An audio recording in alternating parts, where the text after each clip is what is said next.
नमस्कार साथियों, आप सभी का एक बार फिर से बहुत बहुत स्वागत है। साथियों, आज की इस वीडियो में हम लोग जियोग्राफी के टॉप 25 क्वेश्चन को कवर करने वाले हैं जो आपके हाल ही एग्जाम में पूछे गए प्रश्न है।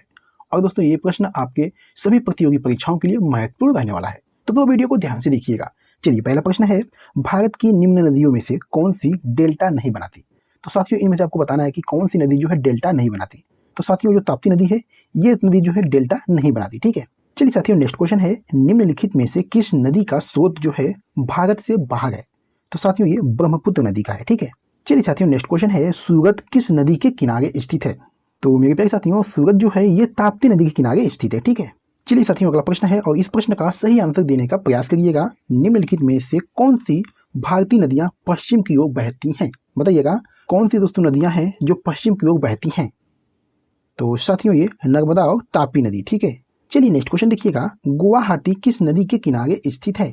तो साथियों, गुवाहाटी जो है ये ब्रह्मपुत्र नदी के किनारे स्थित है। ठीक है, चलिए नेक्स्ट क्वेश्चन है, सबरीमाला निम्नलिखित में से किस राज्य में स्थित है। तो साथियों, ये केरल राज्य में स्थित है। ठीक है, ये आपको याद रखना है। माउंट आबू जो एक पर्वतीय स्थल है, कौन सी पर्वत श्रृंखला पर स्थित है। तो साथियों, ये अरावली पर्वत श्रृंखला पर स्थित है। ठीक है, चलिए देखिएगा, हिमालय की सबसे बाहरी श्रेणी को क्या कहा जाता है। तो साथियों, हिमालय की सबसे बाहरी श्रेणी को शिवालिक कहा जाता है। ठीक है, सलाल परियोजना जिसे सलाल जल विद्युत पावर स्टेशन भी कहा जाता है, ये साथियों किस नदी पर है।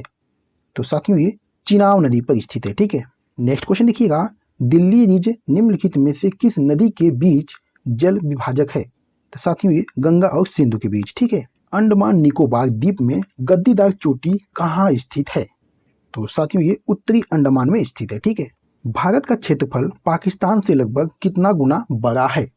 तो साथियों, ये 4 गुना बड़ा है। ठीक है, चलिए नेक्स्ट क्वेश्चन देखिएगा, काचिन, करेन, करेनी, चीन और मोन जातियां समूह जो है किस देश से संबंधित हैं।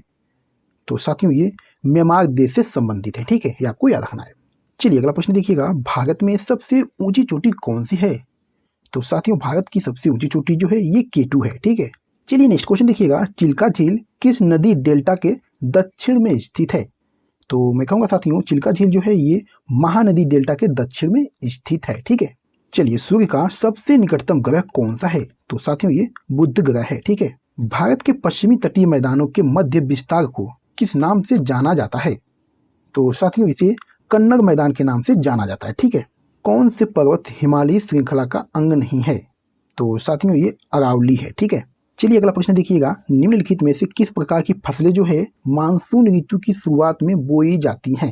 तो मैं कहूँगा साथियों, ये खरीफ की फसलें बोई जाती हैं। ठीक है, चिल्का झील कहाँ स्थित है।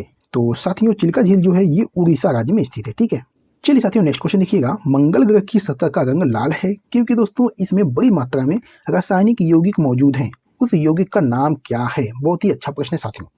मंगल ग्रह की सतह का रंग लाल है क्योंकि इसमें बड़ी मात्रा में रासायनिक यौगिक मौजूद है। उस यौगिक का नाम क्या है। तो साथियों, उस यौगिक का नाम है आयरन ऑक्साइड, यानी दोस्तों लव ऑक्साइड। ठीक है, किस शहर को भारत का मैनचेस्टर कहा जाता है। तो साथियों, ये अहमदाबाद को कहा जाता है। ठीक है, चलिए अगला प्रश्न देखिएगा, भारत के भौगोलिक मानचित्र कौन तैयार करता है। तो साथियों, भारत के जो भौगोलिक मानचित्र है ये भारतीय सर्वेक्षण तैयार करता है। ठीक है, चलिए देखिएगा, अंडमान द्वीप समूह और निकोबार द्वीप समूह को अलग करने वाला जल निकाय कौन सा है। तो साथियों, ये 10 डिग्री चैनल है। ठीक है, चलिए मेरे प्यारे साथियों, इस वीडियो का लास्ट क्वेश्चन है, भारत का सबसे बड़ा संघ राज्य क्षेत्र कौन सा है। तो साथियों, ये अंडमान और निकोबार द्वीप समूह है। ठीक है, तो साथियों वीडियो को यहीं पर समाप्त करते हैं। आज की वीडियो में बस इतना ही। और आपने 25 क्वेश्चन में से कितने क्वेश्चन के आंसर सही किए हैं, अपना जवाब जो है कमेंट बॉक्स में जरूर बताइएगा। ठीक है, तो चलिए फिर मिलते हैं आपसे अगली वीडियो में किसी महत्वपूर्ण टॉपिक पे। तब तक के लिए धन्यवाद।